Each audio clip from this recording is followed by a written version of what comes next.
Billy Luna. Today, I'm going to tell you the story of how the FBI gave a rat $25,000 to throw a lavish dinner party for Skinny Joey Merlino and alleged members of the New York Mafia to trap them. I'm also going to break down the massive case that the feds tried to build against the so-called East Coast Cosa Nostra enterprise, an alleged collaboration involving Skinny Joey Merlino of the Philadelphia family and the Genovese, Gambino, Lucchese, and Bonanno Cosa Nostra families. Billy Luna. Paid FBI informant JR Rubio, in his own words, on how working with the feds to get Skinny Joey Merlino helped Rubio be a more effective criminal in the street. Please subscribe to the Billy Luna channel and like the video. Thank you. I almost felt like I could be a better criminal because I worked for them, because I knew they weren't watching me. I knew that, I was committing more crimes when I was working for them than when I was on the street, and they were paying me. They were paying me $15,000 a month, and I was making another $15,000 a month committing crimes. That just goes to show everybody how important Joey was to them. That's how important he was to the FBI. They wanted him badly. They wanted him. He's very funny, and he says, "Eugene, why the f*** do you want to come with me?" He says. "You got the best of it," he says. "You got me, you got Patsy, and you got Rooster. Who's bothering you?" He says. He was sharp. I was also gambling behind the FBI's back, too. I was still doing my sports business. The feds spent millions of taxpayer dollars to get Skinny Joey Merlino, but the skinny one is a hard target. The federal government dropped a cool $25,000 to trap, or should I say entrap, 20 alleged wise guys, including Skinny Joey Merlino, at a mobster Last Supper, complete with a bought and paid for rat named JR Rubio playing the role of Judas. FBI Special Agent William Inzerillo spilled the tea about the setup at a racketeering trial of Phillies' alleged mafia boss, Joseph Skinny Joey Merlino, who joined other alleged mafiosi at the so-called La Cosa Nostra Christmas party in the Bronx. FBI agent Inzerillo testified in Manhattan federal court, quote, "We supplied them money. We paid for the party. Over 20 people attended the party, and we paid for all of them. Most of the alleged hoods who feasted upon gnocchi, bolognese, and fettuccine at Pasquale's Rigoletta on Arthur Avenue in the Bronx found themselves in cuffs during a massive bust of 46 alleged mobsters. The guest list of the posh dinner party included the joint's owner, reputed powerful Genovese capo, Pasquale Patsy Parrello, alleged Philly boss, Skinny Joey Merlino, and alleged acting Genovese capo, Eugene Rooster Onofrio. The December 8th, 2014 dinner party marked the only time these three, allegedly the linchpins in a supposed sprawling multi-mafia family racketeering scheme, were spotted together during the Fed's 5-year probe. The three alleged mafia heavyweights posed for a photo, and one of them ironically joked that the photo op may land them all in prison. Prosecutors engineered the alleged gangster dinner in order to nab Skinny Joey Merlino, ensuring Manhattan jurisdiction and prosecution for the case against him. The feds even bankrolled Skinny Joey Merlino's trip from Boca Raton, Florida. Agent Inzerillo testified. "We paid $5,000 to fly Skinny Joey Merlino and his wife up from Boca Raton," Agent Inzerillo said. Skinny Joey's wisecracking defense lawyer, Edwin Jacobs Jr., asked why taxpayers picked up the hefty tab for the supposed La Cosa Nostra Christmas party. Hold on, let me just say something about this. A pet peeve of mine is when people, the government, or the media refer to La Cosa Nostra. Cosa Nostra means this thing of ours, or our thing.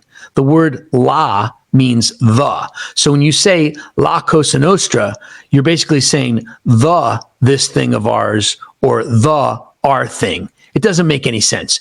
Nobody in the mob says La Cosa Nostra. They say Cosa Nostra. But still, writers of major books, members of the government, FBI, judges, they constantly refer to that, or as the abbreviation LCN for La Cosa Nostra. That name was created by the FBI way back in the day, and also used by the media. It's ridiculous. Anybody who says La Cosa Nostra, it sounds stupid, and it's like, I see so many journalists and writers using this. Okay, it's Cosa Nostra. Okay, back to the story.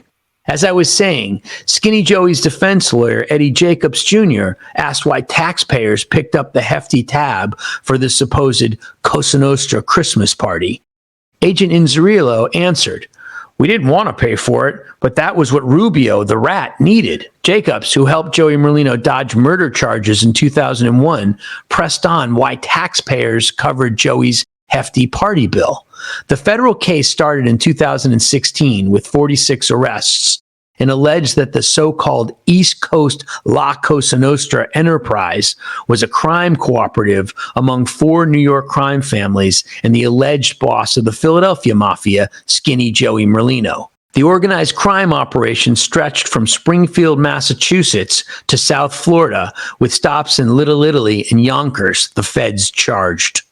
The indictment reads like an old-school mafia novel, but the 40-plus arrests of mob associates, soldiers, capos, and a boss show this isn't fiction, said an FBI assistant director in charge, Diego Rodriguez.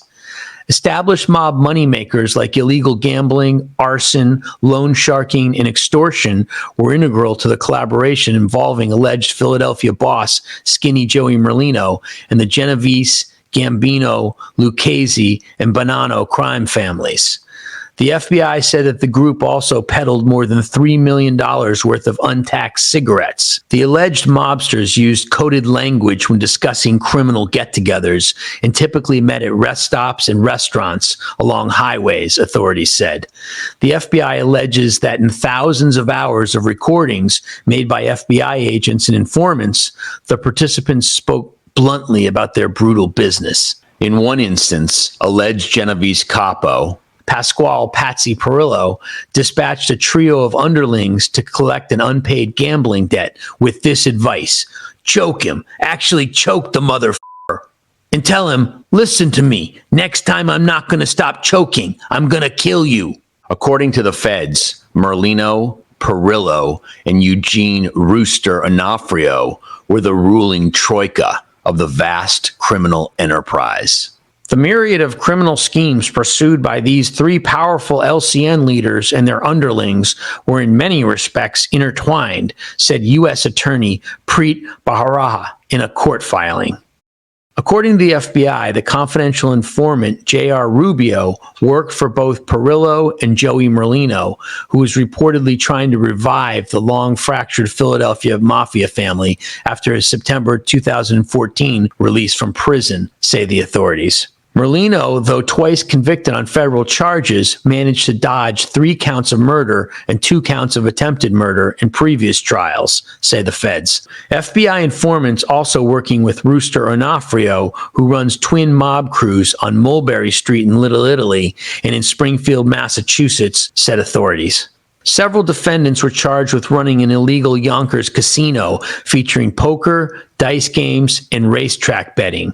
The racketeering trial unfolded as Assistant U.S. Attorney Max Nichols painted a picture of Joseph Skinny Joey Merlino as a mafia kingpin turned fraudulent mastermind, orchestrating a scheme that lined the pockets of an East Coast crime syndicate. According to Nichols, Merlino, once a notorious figure in Philadelphia's underworld, shifted gears to become a restaurateur in Boca, only to relapse into his criminal ways. Allegations claim Merlino spearheaded a sprawling scam, bribing doctors to issue phony prescriptions for a pain cream, raking in millions in insurance payouts. Nichols emphasized Merlino's iron grip on the operation, asserting he called the shots, always in favor of taking and keeping money. But Merlino's defense attorney, Eddie Jacobs, painted a different picture, arguing his client was framed by deceitful cohorts or rats seeking leniency. Jacobs depicted Merlino as a victim of his own weaknesses, particularly his gambling addiction. Eddie Jacobs described Merlino's failed attempts to escape his past, settling in Florida with his family and pets, only to be ensnared by his gambling demons. Rat JR Rubio spent over 6 hours spilling his guts on the stand. Rubio rocked a royal blue prison jumpsuit and orange slip-ons. The rat betrayed his dear friends to dodge a life sentence for drug deals and more. Prosecutors played nearly 20 secret tapes Rubio made, including one where he insists, "Hey, listen, I'm not a scumbag." This comment sparked snickers from Joey Merlino's crew in the gallery. Skinny Joey Merlino would slip through the feds' fingers when the jury at the racketeering trial announced it was hopelessly deadlocked, despite 4 days of deliberations. The jury was unable to reach a verdict on allegations that Merlino engaged in illegal gambling, loan sharking, healthcare fraud, and racketeering. After the mistrial was declared, Merlino told reporters, "Thank God for the jury." Eventually, Skinny Joey Merlino got the okay to remove his ankle bracelet after he pleaded guilty to one single count of illegal gambling that allowed him to avoid retrial, which made everybody happy, except the judge. Rather than retry him, the feds agreed to let him cop to the least serious count in his indictment. Illegal gambling carries a maximum 2 years in the slammer. Racketeering, by contrast, carries a maximum of 20 years in prison. Merlino declined to comment on the slap-on-the-wrist deal that Eddie Jacobs worked out for him, but the judge who oversaw his January mistrial wasn't exactly thrilled with it. "We asked the jury to deliberate for days after sitting through a trial that lasted weeks in a case that was prepared for a year," a peeved Judge Richard Sullivan told prosecutors who arranged Merlino's guilty plea. "I wonder how much taxpayer money was actually spent on this BS case in total." Patsy Parrello got 7 years, the longest sentence of all the 46 defendants in this highly publicized case that apparently fizzled out when all of the defendants except Joey Merlino opted to plead out. Parrello served 6 years, getting out in 2022. It was billed as one of the most wide-sweeping mob takedowns in years, the FBI's so-called East Coast La Cosa Nostra enterprise, but the BS case ended up going nowhere. Joey did his 2-year sentence at a Florida federal lockup not too far from his Boca Raton home. It was the first time that Skinny Joey Merlino ever pleaded guilty to a crime. In 2020, JR Rubio, the key witness against Merlino in the trial, claimed that flipping sides to become a federal informant enhanced both his life of crime and his bank account. "I almost felt like I could be a better criminal because I worked for them, because I knew they weren't watching me," confessed the one-time Genovese family associate, appearing on a 2020 podcast hosted by a pair of ex-organized crime associates turned rats. "I was committing more crimes when I was working for them than when I was on the street, and they were paying me $15,000 a month." Rubio, over the course of a wide-ranging 85-minute interview, admitted framing an elderly mobster for arson and deleting a year's worth of cell phone interactions with Merlino before surrendering the device to federal agents working on the massive racketeering case. "I mangled the case against Merlino," confessed Rubio, who received a sweetheart sentence of 15 months for his half-hearted cooperation. "It was embarrassing. I committed robberies while I was cooperating. I was gambling. I literally shouldn't have had an agreement." I almost felt like I could be a better criminal because I worked for them, because I knew they weren't watching me. I knew that, I was committing more crimes when I was working for them than when I was on the street, and they were paying me. They were paying me $15,000 a month, and I was making another $15,000 a month committing crimes. That just goes to show everybody how important Joey was to them. That's how important he was to the FBI. They wanted him badly. They wanted him. He's very funny, and he says, "Eugene, why the f*** do you want to come with me?" He says. "You got the best of it," he says. "You got me, you got Patsy, and you got Rooster. Who's bothering you?" he says. He was sharp. I was also gambling behind the FBI's back, too. I was still doing my sports business. This doesn't sound like the conduct of a good, credible witness, said Merlino's defense attorney, Eddie Jacobs, and it sounds like something that counsel should have known about during the trial. The admissions came on a podcast co-hosted by former Gambino family associate John Alight and one-time Bonanno family associate Gene Parrello, both now government rats. The Manhattan U.S. Attorney's Office declined to comment on Rubio's tell-all appearance, in which he admitted hitting the factory reset on his cell phone before sharing it with prosecutors investigating Merlino. Rubio had used the phone to text and call Merlino along with other law enforcement targets over the prior 12 months. So now, on top of all the other shit I did, I just destroyed evidence, Rubio acknowledged. Manhattan federal judge Richard Sullivan pointedly grilled federal prosecutors after they cut a deal with Merlino rather than prosecute him a second time. The Boca Raton, Florida resident pleaded to a far lesser count of aiding and abetting a gambling operation. You assured me of overwhelming evidence, said an angry Judge Sullivan in his harsh rebuke of the feds. Rubio also admitted to framing an elderly mobster for a 2011 arson incident where Rubio and two associates actually torched a rival's car. Reputed Genovese capo Anthony Tony Boy Zinzi got a 4-year prison term based on Rubio's lies. Rat Rubio said that the feds wanted little to do with him by the end. I'm voted most hated witness by prosecutors. Let me know what you all think about all of this in the comments.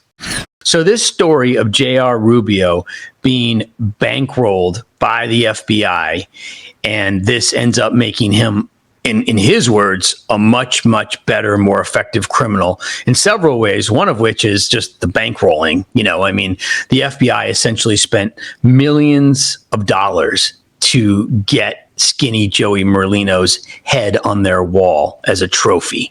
And, you know, it ended up just being BS. They got a criminal. He was a cooperator, a rat. They helped him be a better criminal. And in the end, they spent millions more on this trial. And in the end, it just fizzles, comes to nothing. So reopen the question, the larger question of the government working with rats to get certain people.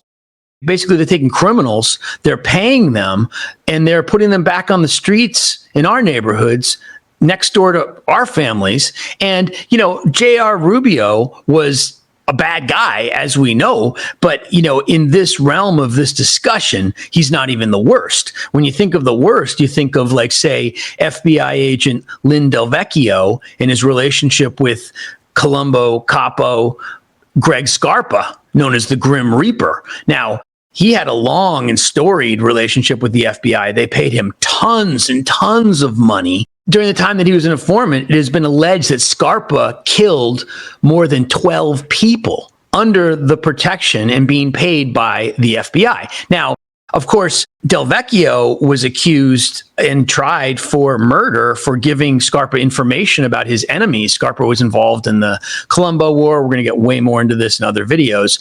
But this guy, you know, we talk about making a deal with the devil. This guy is probably the first one that comes to mind. Then, of course, there is Sammy the Bull Gravano, who was involved in up to 19 murders, and including the murder of an innocent 16-year-old high school student named Alan Kaiser. Now, what is the motivation of the government for cutting deals with criminals, setting criminals up in business on the street, and making them better criminals? This is the motivation. It comes down to one thing: money.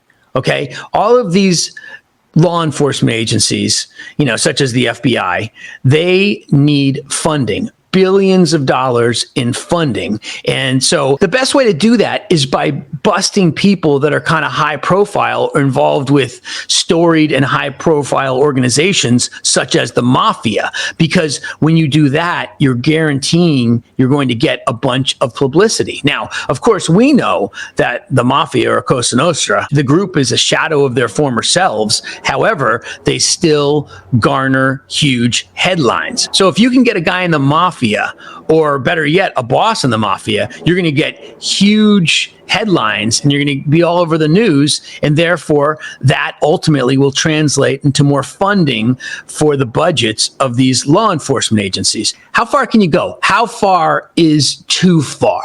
You know, when you're setting up criminals on the street. When you talk about Greg Scarpa and then you talk about Sammy the Bull Gravano, let's just take it back to Sammy the Bull. Sammy the Bull got 6 years in prison for basically killing 19 people. As Joey Merlino calculates, that comes down to about 6 months per person. I want to know what you all think about all of this in the comments, okay? I want to know what you think about the stories that we went over in this video. I want to know what you think about the government getting into business with these rats and setting them up on the street to be more effective criminals. I'm going to end this conversation by bringing it back to Sammy the Bull Gravano killing an innocent 16-year-old child named Alan Kaiser. Hashtag justice for Alan Kaiser. One of the murders that Sammy the Bull Gravano confessed to and that he served a measly 3 months in prison for was the brutal slaying of a 16-year-old high school student named Alan Kaiser. Alan Kaiser was a Boy Scout and a painter whose artwork hung in the Brooklyn Museum of Art. Alan Kaiser was innocently walking his girlfriend home when the children had the misfortune of witnessing Sammy the Bull Gravano and his goon, Louis Melito, committing a drive-by shooting against an outlaw biker. Sammy would disgustingly say in a 2019 video that Alan Kaiser was quote-unquote high and ran at the armed gangsters as they committed the drive-by. In his book, Sammy implied that Alan Kaiser was a friend of the target of Sammy the Bull's drive-by shooting. These are all bold-faced lies that slander a child whom Sammy the Bull Gravano murdered in cold blood. And as for Louis Melito, with whom Sammy participated in the killing of the innocent child, Alan Kaiser, Sammy would have his good friend Louis Melito killed years later. 16-year-old Alan Kaiser was cowardly shot in the back of the head, murdered in cold blood, because he was an innocent bystander to a drive-by shooting that Sammy the Bull was participating in. Sammy the Bull is a pretty glamorous and honorable gangster, huh? Don't forget to let me know what you think in the comments. Billy Luna. Please subscribe to the Billy Luna channel and like the video. Thank you.